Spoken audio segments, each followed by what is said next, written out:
أعوذ بالله من الشيطان الرجيم.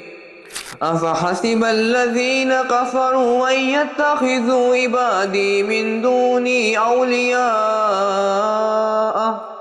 إنا أعتدنا جهنم للكافرين نزلا.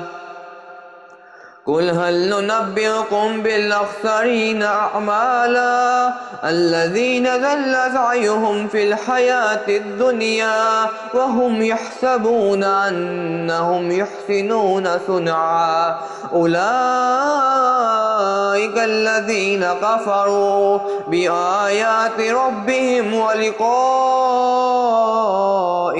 فحبطت أعمالهم فلا نقيم لهم يوم القيامة وزنا ذلك جزاؤهم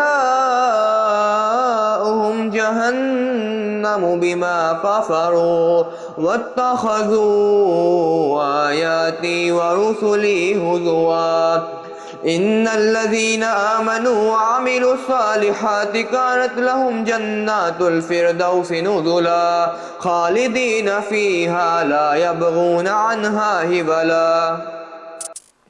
قل لو كان البحر مدادا لكلمات ربي لنفد البحر قبل أن تنفد كلمات ربي ولو جئنا بمثله مددا. قل إنما أنا بشر مثلكم يوحى إلي أنما إلهكم إله واحد فمن كان يرجو لقاء ربه فليعمل أملا